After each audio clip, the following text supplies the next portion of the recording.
안녕하세요. 안녕하세요. 거짓과 진실의 우종창입니다. 오늘은 참 태블릿 PC 미스테리에 대해 가지고 제가 마침표를 찍겠습니다.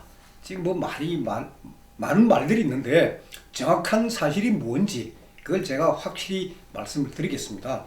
그러니까 이 대통령 탄핵의 도화선이 된 게 결국 JTBC 보도 아닙니까?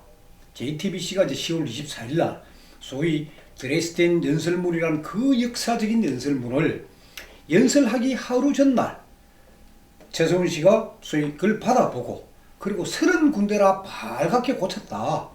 거기서 웬만한 국민들이 다 대통령에 대해서 실망하고 엄청나게 소위 분노를 느낀 거예요. 이게 진짜 대통령이 과연 대통령이냐 아니면 진짜 최순실이 꼭두각시냐 하는 말이 나돌았던 거예요. 작년에 저도 예. 미국에서 오신 분하고 걱정을 많이 했던 기억이 나요.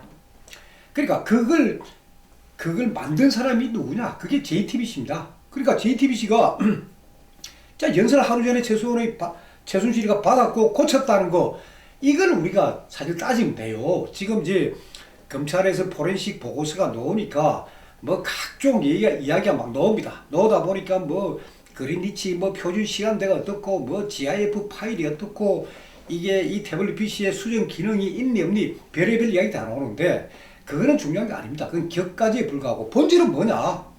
최순실이가 받아서 고쳤느냐 아니냐 그거예요. 그러면 그 부분을 대한민국 검찰이 수사를 안 했겠습니까? 그렇죠. 우리나라처럼 이 검찰이 수사도 잘하는 이 검찰이 수사를 안 했겠습니까? 했습니다.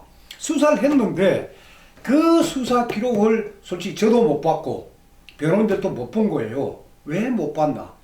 이 수사 기록은 정호성 피고인의 증거 자료에 있습니다. 이게 그럼 정호성 피고인의 증거 자료이기 때문에 최순실 피고인 쪽은 그 볼 자격이 없습니다. 그럼 유일하게 볼 수 있는 사람이 누구냐? 대통령입니다. 대통령은 정호성 피고인과 같이 공무상 비밀 누설로 같이 이제 영장이 되어 있으니까 같은 혐의이기 때문에 볼 수가 있는데 대통령은 올해 5월 달에 처음 재판이 시작이 됐습니다. 되고 그동안에 뇌물 사건 거기에다가 재단 설립 사건 이런 큰 사건들을 먼저 하다 보니까 태블릿 PC 그런 뒤에 묻혀버렸던 거예요.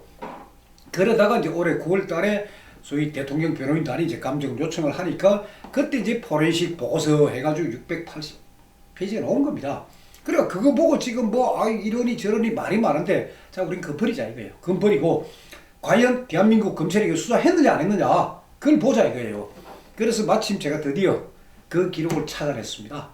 드디어 검찰이 수사한 흔적들을 제가 이제 드디어 찾아냈습니다. 야, 이 기록을 보면서 저는 우리나라 검찰이 이제 이럴 수가 있을까? 핵심적인 부분들 그냥 시커멓게 지어놨는데 제가 그걸 자세히 좀 설명을 드리겠습니다. 자, 2016년 10월 24일 날 JTBC가 태블릿 PC 보도를 했습니다. 최순실이가 드레스덴 연설을 고쳤다 보도를 했습니다. 그날 저녁 7시 반에 검찰이 JTBC에서 이 태블릿 PC를 입수를 합니다. 갖고 옵니다.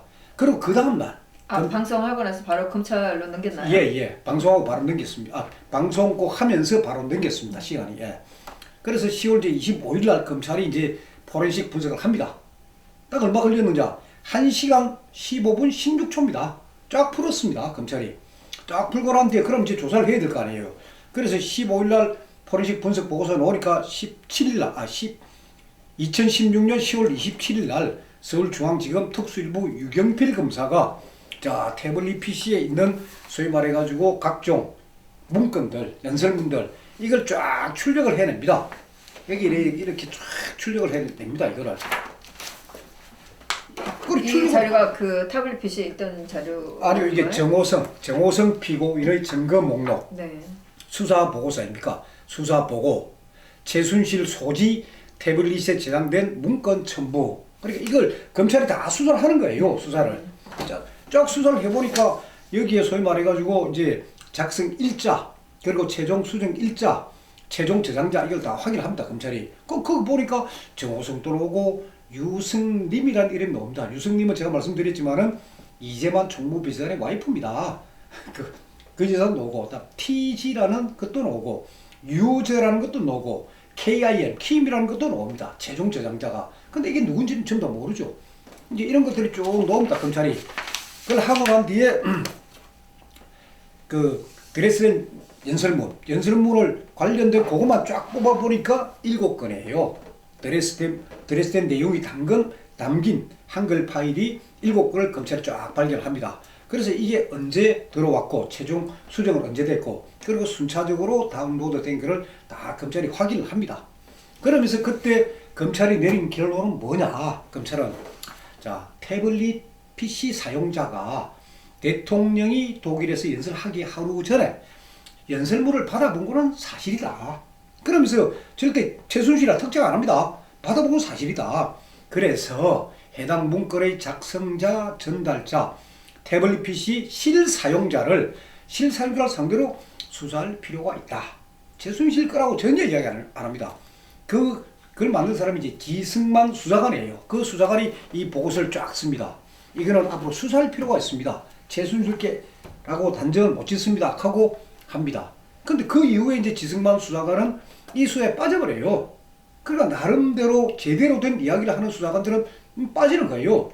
아 그럼 의도적으로 그 검찰 내부까지 제가 모르죠. 검찰 내부까지는 모르지만 언젠가는 이 지승만 수사관부터 해가지고 여기 관여했던 수사관들을 정은대에 세워야 됩니다. 정은대에 세워가지고 사실관계를 다 물어야 됩니다. 그러면서 이제 검찰은 이것만 또 한 게 아니고 태블릿 PC에 그 중국집 사진이 나오니까 그 중국집이 어디냐? 그것도 다 조사를 합니다. 그래서 그 중국집이 소위 인행입니다. 청담동에 위치하는 고급 중식당입니다. 그러면 이 중식당은 어디냐? 위치를 보니까 최순실 씨가 사는 미성빌딩하고는 1.18km 떨어져 있고 김한수 사무실은 바로 옆이에요. 그것까지도 다 파악을 합니다. 검찰이 수사를 다 하고 그 다음에 11월 7일 날 드디어 드레스덴 이 연설문 유출 경로를 확인합니다. 검찰이 11월 이게 7일 날입니다. 그때 그 보면은 이걸 이제 김용재 검사하고 김도영 수사관이 그걸 하는데 어떻게 되어 있느냐? 드레스덴 연설문 파일은 김파2014 골뱅이 gmail.com 계정을 이용하여 들어갔다 이게야. 그 계정에 들어갔다. 그럼 이제 김파2014가 자 이게 최순실이면 게임 끝나는 거예요. 그럼 최순실이가 맞다. 다 사실이다. 근데 이 김파2014 이게 누군지 알아야 될 거 아닙니까? 당연히. 그래서 김파2014한테 이 이메일로 들어간 거는 나오는데 그럼 보낸 사람 누구냐? 그건 또 관리자 계정이에요. 마지막 저장자 보낸 사람은 관리자 계정 어드미니스트레이터 해가지고 그로 표시되어 있습니다. 그럼 누군지는 모르는 거예요. 누가 보낸지는. 그래서 검찰은 이제 김파2014를 찾아야 되는 거예요. 이 사람이 누군지. 그런데 이게 소위 11월 7일입니다. 딱 3일 뒤에 11월 10일입니다. 11월 이틀 뒤에 11월 9일 날 김희종 행정관을 검찰이 부릅니다. 김희종을. 왜 검찰이 김희종을 부를까요? 그 전에 김한수하고 다 조사해놨는데 이때 처음으로 김희종이가 등장을 합니다. 김희종을 불러가지고 검찰이 이제 물어보는 거예요. 자, 여러 가지 물어보면서 김파2014 당신 이메일 계정 맞아요? 묻거든요. 예, 제 건 맞습니다. 라고 진술합니다. 김희종 행정관이. 자, 이게 김희종 행정관의 진술조서입니다. 진술조서를 보면은 이 옆에 시커멓게 가린 거는 뭐냐면은 이거는 이 피고인 내지 참고인의 인적사항입니다. 그러니까 주민등록 뒷부분, 주소 뒷부분 이런 부분을 공개를 안 시키려고 이렇게 가리고 합니다. 그 정도로 이해를 합니다. 자, 이 김파2014 이메일이 누구 거냐 하는 부분. 이 부분입니다. 딱 2장이에요. 이게 많지도 않고 딱 2장.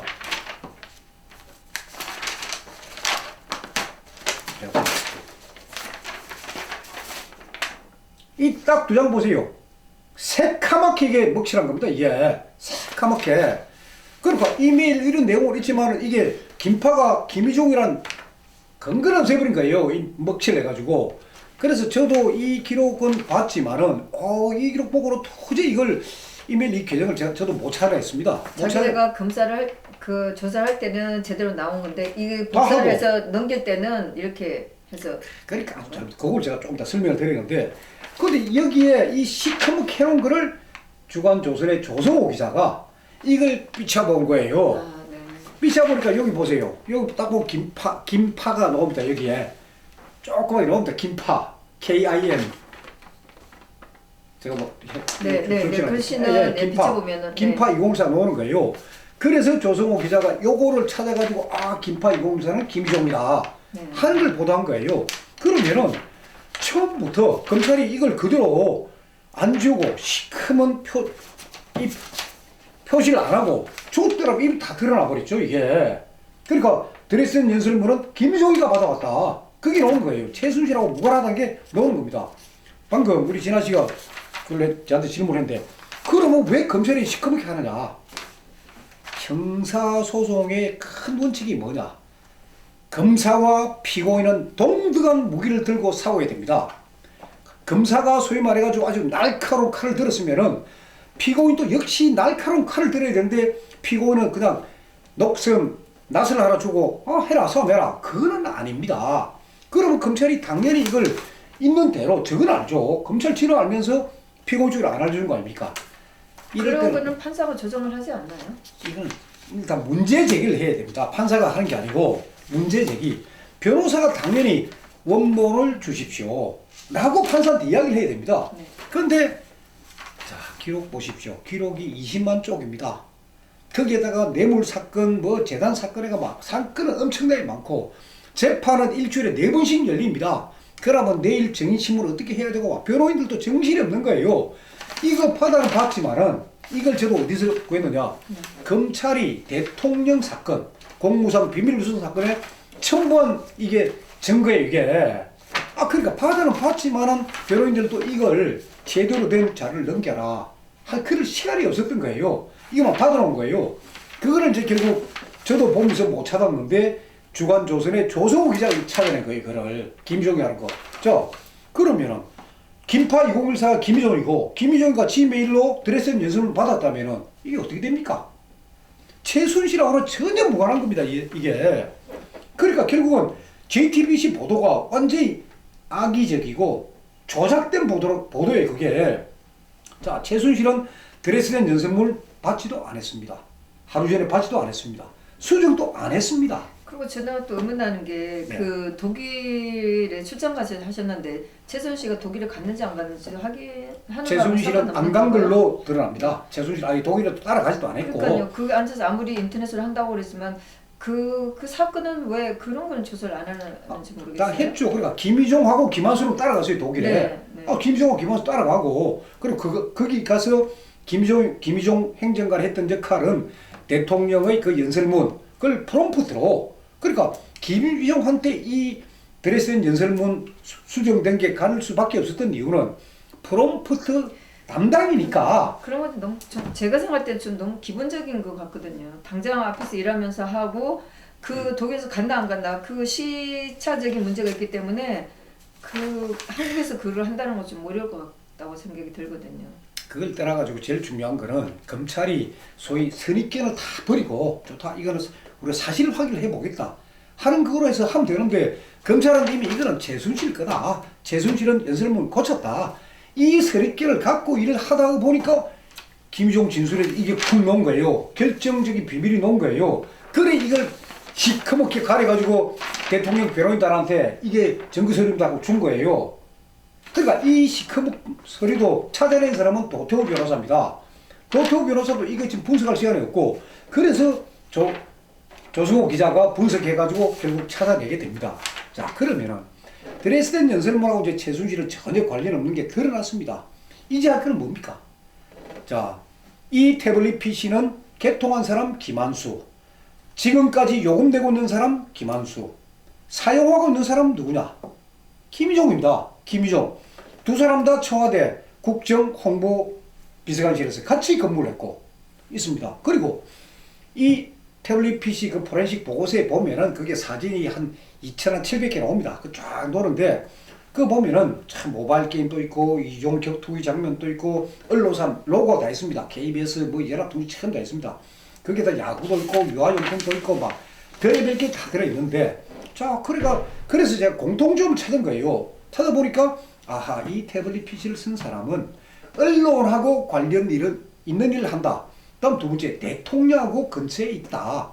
그리고 어린애들 이런 유아용품이 많다는 거 보니까 어린이를 둔 가장이다. 그럼 40대 정도 가장이다.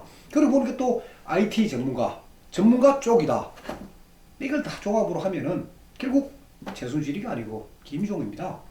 그러니까 김희종이가 쓰고 한 걸 모든 걸 검찰은 조사를 통해서 알고 있으면서 JTBC 보도가 소위 사실과 다르다. 그리고 드레스덴 연설문은 최순실하고 전혀 관계없다.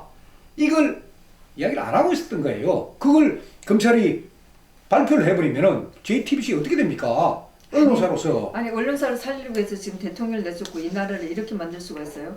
그리고 작년에 조사했을 때부터 처음부터 그러면 이 사단을 만들려고 작정하고 한 거 아니에요? 그래서 이제 앞으로 우리가 이제 드레스덴 연설문은 김희종이가 받은 것도 다 알고 하니까 자 이제 해야 될 건 뭐냐? 자 소위 말하는 태블릿 PC 미스테리 이제 다 끝났습니다. 김희종이가 이 받은 걸로 다 이제 끝났고 이제 해야 건 뭐냐? 김희종이랑 김한수가 어떻게 해서 이 태블릿 PC를 JTBC한테 줬나? 그리고 JTBC가 왜 이걸 사실과 다르게 조작해서 보도했나? 그걸 이제 앞으로 우리가 해야 될 부분이고 또 하나가 어떻게 고영태 사무실에서 발견했나? 그렇죠. 그게 김한수, 김희종, 고영태, JTBC 그건데 그 부분도 이제 지금 제보가 많이 들어옵니다 지금. 그러니까 김희종 동생이 누구고 그 사람들이 지금 어떻게 하고 있고 김희종하고 이 여자친구는 누구고 주고받는 메일 내용이 무엇이고 하는 게 저한테 지금 제보가 많이 들어오고 있고 그러니까 제가 다 사실 확인을 하고 있습니다. 그리고 요 태블릿 PC를 끝내면서 제가 딱 마지막 의문 하나만 더 말씀드리겠습니다. 자, 최순실 동서라고 일치된다. 태블릿 PC가 최순실 따라가는데 이 태블릿 PC가 따라갔다. 자, 그것도 검찰이 수사를 했더라고요. 그게 뭐냐? 자, 보니까 태블릿 PC의 데이터베이스 파일을 딱 분석해 보니까 2012년 8월 15일 오전 1시 46분 16초에 이게 서귀포에 있는 어느 지역에서 이게 사용됐다. 태블릿 PC가. 이게 나온 거예요. 딱 그래 놓은데, 그 이제 서귀포 어느 지역, 기지국이 나오니까 위도, 경도 다 나옵니다. 그래 서귀포 몇 번지 일대, 이래 다 나오는데, 공교롭게도 최순실 씨가 8월 14일 날 제주도 가는 대한항공을 탔습니다. 그리고 8월 15일 날 제주도에 있었고, 8월 16일 날은 다시 서울로 돌아갔습니다. 딱 그거예요. 자, 그런데, 그러면 최순실 씨가 2015년 8월 15일 날 새벽 1시에 이 태블릿 PC를 어떻게 열었다든지 아니면은 뭐 메일을 주고받아 뭐가 있어야 되고 그걸 확정을 지어야 되는데 검찰 그거 안 합니다. 그거 안 하고 그 위치를 보니까 어디냐? 위치가 장시호가 거주했던 제주도 빌라 부근이고 장시호의 땅 부근이다. 땅 부근이고 빌라 부근이니까 이거는 최순실이가 장시호 근처에 와서 썼다. 전혀 소위 말 추론이에요. 근거 있는 게 아니고 그렇다면은 자 사용한 그날 2012년 8월 15일입니다. 근데 이 태블릿 PC 누가 갖고 있었냐? 조진욱 행정관이 갖고 있었어요. 조진욱. 그 신혜원 씨의 증인으로 다 드러났습니다. 그럼 조진욱이가 8월 15일 날 제주도 갔느냐? 그걸 따져야죠. 최순실 제주도 행위 아니고 그 다음에 김한수나 김희종이가 혹시 8월 15일 날 갔느냐?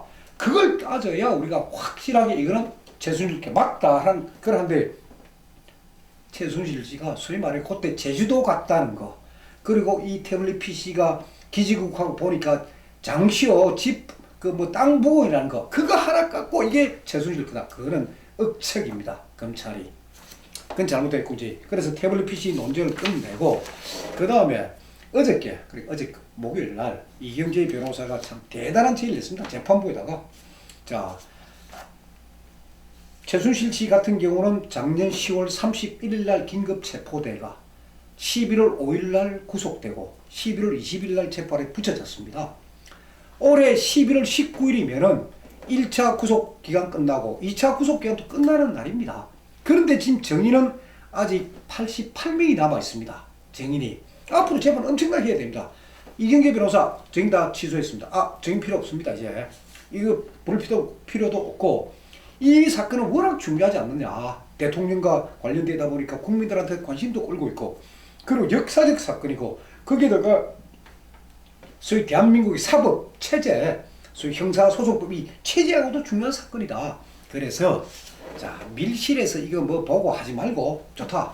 이제 진검승부를 합시다. 진검승부. 그럼 어떻게 하느냐? 그래 어저께 재판부에다 의견서를 제시한 것이 진검승부 합시다예요. 자, 이 소위 대통령 혐의가 18가지입니다. 최순실 혐의가 한 8가지 됩니다. 그게 다 중복이에요. 그러니까 일단 최순실 사건에서 8가지 혐의, 그 중에 핵심이 뭐냐? 하나가 재단, 하나가 뇌물이에요.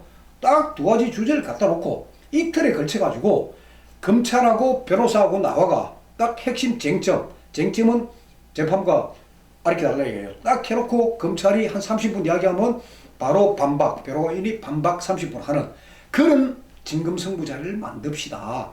괜히 정인 부르고 쓸데없이 끌지 마시고. 그러면서 이제 이영재 변호사님께서 조건 하나 달았습니다. 특검 파견 검사는 안 된다. 특검에 파견 나왔던 검사들은 책임감도 없고 그냥 뭐 재판에 참여할 정도 이 정도인데 이쪽에서도 검찰 측에서도 자, 이 사건 수사는 특검이 직접 나오라 이거죠. 박영수 특검이 나오고 양재식을 비롯한 4명의 특검보가 검찰 측에서 나와가 이 사건을 왜 이렇게 수사를 했고 기소를 했고 그 전반적인 걸 이야기를 하면서 쟁점을 이야기를 하고 그러면 이쪽은 변호사 4명이 나와가지고 우리가 주장을 하고 그래서 검찰이 한 30분 주장하면 우리도 똑같이 30분 반박하고 그러면서 이틀에 걸쳐가지고 핵심 쟁점들을 법정에서 그러니까 밀실에서 이런 기록 보고 머리 쓰지 말고 법정에서 기자들이 보고 보는 앞에서 합시다. 네, 중계해가면서. 아니 중계는 아직 이야기는 없고 예, 아주 중요한 재판에 들어오는 그 예. 기자들 중에. 그래 했는데 사실 이제 어제 목요일 날 또 대통령 재판이 있었지만 연기 취소가 돼버렸고 오늘 또 재판이 있어서 또 취소가 됐습니다. 왜냐하면 지금 증인들 다 취소를 해버렸기 때문에 의미가 없는 거예요. 그래서 그 다음 재판이 언제냐면 11월 9일입니다. 다음 주 11월 9일 날 재판이에요. 그럼 결국은 재판부에서 좋다. 그렇게 합시다 맙시다 결론이 나옵니다. 그래서 제가 느끼는 건 그겁니다. 자, 법원에서 이제 양심이 있다면은 이 제안을 받아들이라 이거예요. 재판부에서도 제일 핵심은 이거다. 자, 검찰 입장 들어보고 변호사 입장 들어보고 딱 그럼 재판부가 판단했을 거 아닙니까? 자, 영재센터 그래. 그건 어떻게 뇌물이냐? 딱 양쪽 얘기 들어보고 그리고 박영수 특검이 나와서 얘기하라 이게요. 얼마나 그러면 저 비중 있고 아주 역사적인 그러니까 소위 대토론회가 되는 거예요. 법정이. 그러면 전 국민도 속 시원하게 아하 이렇구나. 그러면서 결국 변호사들 논리가 안 되는구나. 역시 검사 주장이 맞아. 그럼 그쪽으로 하는 거예요. 그 위험 부담을 쓰고 이경재 변호사가 어제 제일했습니다. 그래 증인 전부 다 철회한다. 공개된 법정에서 하나하나 이 사건의 쟁점을 따집시다. 그래서 저는 재판부에서 그 제의를 받아들여가지고 진짜 이 서울 형사지방법원 소위 형사 22부가 아주 이 역사적인 재판을 하면서 그 법정이 제417호 법정이 돼가지고 그 법정에서 모든 게 드러나는 거 저는 막 그렇게 되었으면 제일 좋겠다는 생각입니다. 그 전에도 그렇게 한 적이 있었나요? 과거에 그런 재판 없었죠. 그런 재판이 없었는데 이번에 대통령 사건이나 최순실 사건을 둘 다 보십시오. 구속된 6개월 연장 아닙니까? 무리하게. 최순실, 안종범, 정호성은 세 사람은 소위 말해가지고 10월 19일 날까지 선고가 안 나오면 다시 3차 구속입니다. 세 번째 구속. 정호성은 어쨌거나 11월 15일 날 선고니까 끝난다 치고 저 안종범 피고인, 최순실 피고인 11월 19일까지 선고가 안 나오면은 또다시 다른 제3의 어떤 빌미로 해가 다시 구속 기간이 연장되는 겁니다. 그건 아주 잘못된 거죠. 그러니까 그걸 피하기 위해서라도 역사적인 대토론을 갖자. 이게 이경재 변호사 주장입니다. 저도 상당히 동감하고요. 예. 지금에 와서 저희가 생각할 때는 사실 뭐 저희가 이게 어떻게 갔는지 모르지만 최순실에 대해서 좀 다르게 생각한 부분이 있었는데 최근에 와서 제가 느끼는 최수원 씨가 제물로 바쳐졌다는 생각이 들어요. 그 부분은 제가 나중에 이제 김수현 녹음 파일 부분에 와가지고 자세하게 제가 또 설명드리겠습니다. 예, 오늘 또 감사합니다. 감사합니다.